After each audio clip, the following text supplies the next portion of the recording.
విఖ్యాతిగాంచిన Bhavnagar exporters Pune Vaibhav అనే పత్రికపై రాజద్రోహం case, Lokmanya Tilak మరియు times of India, Lokmanya Tilak మరియు గ్లోబ్, GIP రైల్వే సిగ్నల్స్ ఉద్యోగుల సమ్మె వంటి కేసులకు శ్రీ హరిసీతారాం దీక్షిత్ సొలిసిటర్గా వ్యవహరించడం వలన ఆయనకు ఖ్యాతి, గౌరవం విశేషంగా లభించాయి.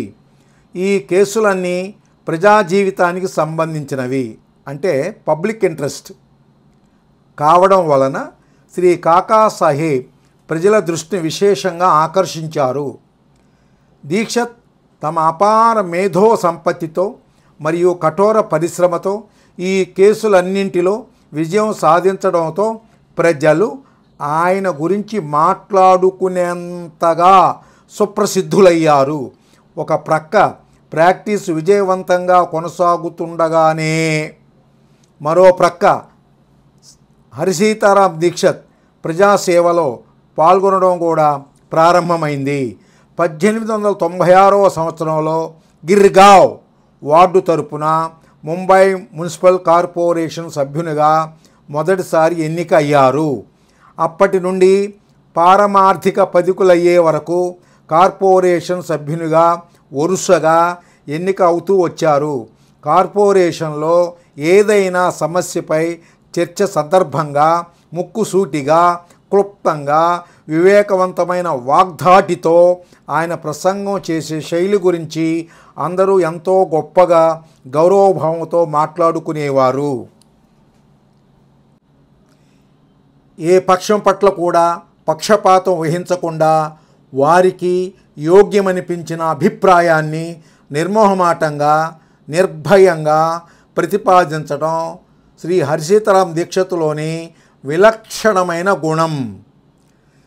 శ్రీ హరిసీతారాం దీక్షిత్ కార్పొరేషన్లో అడుగుపెట్టిన 2 సంవత్సరాలకు, అంటే 1898వ సంవత్సరంలో గ్రాడ్యుయేట్స్ ద్వారా ముంబై యూనివర్సిటీ పాలక మండలికి ఎన్నిక అయ్యారు. ఆ విధంగా ఆయన యూనివర్సిటీలో కూడా ప్రముఖులయ్యారు.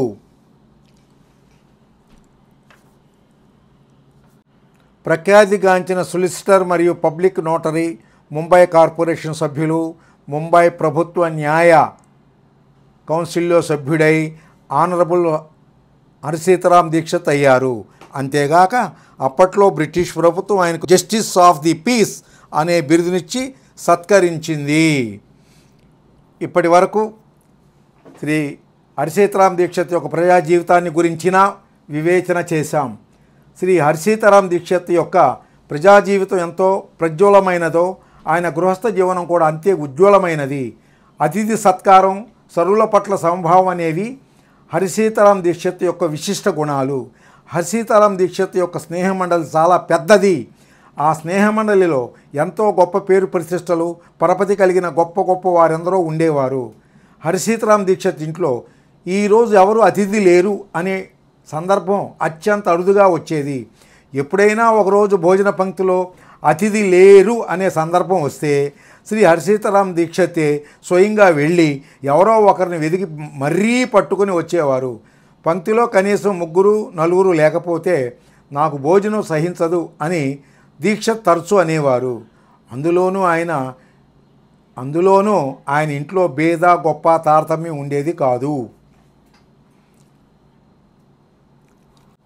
ఆయన సాంఘిక జీవనం ఎలా ఉండేదంటే దాదాపుగా ప్రతి ఆదివారం మరియు ఇతర ఏదైనా సెలవు దినాలలో స్నేహమండలి సమ్మేళనంతో శ్రీ హరిసీతారాం దీక్షిత్ ఇంట్లో ఒక పండుగ వాతావరణం కనిపించేది. ఒక మాటలో చెప్పాలంటే సెలవు వచ్చిందంటే హరిసీతారాం దీక్షిత్ ఇల్లు అతిథులకు నెలవు.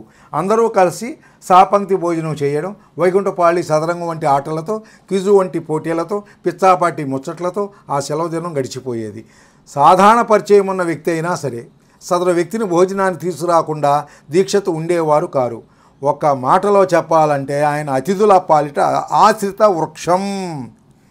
మొదట శ్రీ దీక్షిత్ బొంబాయి నగరంలో నివాసం ఉండేవారు. తర్వాత బాంద్రాలోని సముద్ర తీర ప్రాంతంలో ఒక ప్రశాంతమైన బంగళాను బాడుగకు తీసుకొని అక్కడ నివసించసాగారు.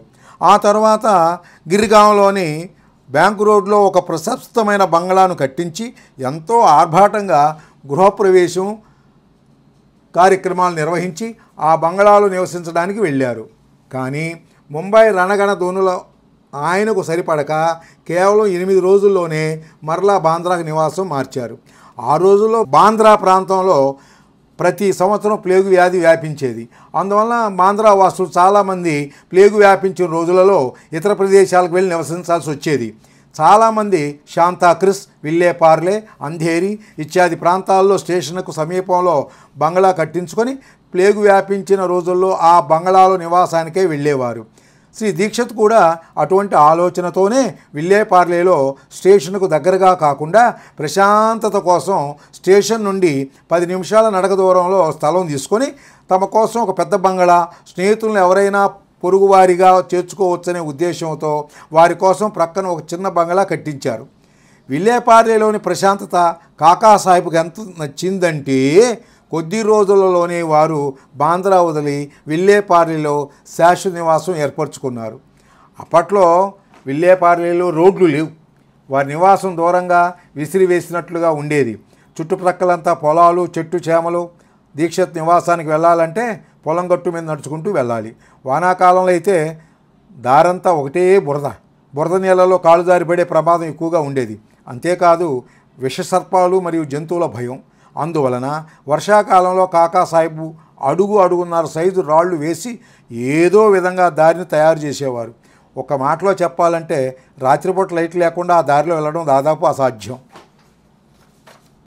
ఇకపోతే గృహస్థాశ్రమంలో హర్షితరామ్ దీక్షిత్ ఆధ్యాత్మిక జీవితం గురించి చెప్పుకోదగ్గ విశేషాలు ఏమీ లేవు. కానీ శుచిభూతుడే ఎప్పుడూ నియమంగా భగవచ్చింతన చేసేవారు. శ్రీ ఉదయశంకర్ యాజ్ఞిక్ అని ఆయన జాతికే చెందిన, అంటే నాగర జాతికే చెందిన ఒక స్నేహితుడు ఉండేవాడు. శ్రీ యాజ్ఞిక్ ఎంతో విద్వత్తున్న పండితులు మరియు వేదాంగాల్లో పారంగతులు.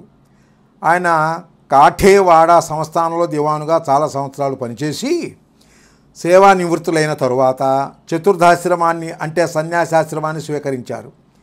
శ్రీ యాజ్ఞిక్ చతుర్థాశ్రమంలో ఉన్నప్పటి ఫోటోలను తీసుకొని వాటికి ఫ్రేమ్ కట్టించి శ్రీ దీక్షిత్ తమ పూజా గదిలో పెట్టుకున్నారు. శ్రీ యాజ్ఞిక్ లాగా తాను కూడా వృద్ధాప్యంలో సన్యాసాశ్రమం స్వీకరించాలనేది హరిసీతారాం దీక్షిత్ కోరిక. తనకు యోగ్యమైన సద్గురు యొక్క దర్శన భాగ్యం లభించి తరువాత జీవితాన్ని మార్గదర్శనం చేయాలనేది శ్రీ హరిసీతారాం దీక్షిత్ యొక్క చిరకాల వాంఛ. ఆ విషయాన్నే ఆయనకు తన ఆప్తమిత్రులైన శ్రీ అన్నాసాహెబ్ దాబోల్కర్ మరియు సుప్రసిద్ధ నవలా రచయిత శ్రీ నారాయణ ఆప్టే గార్ల వద్ద ప్రస్తావించేవారు.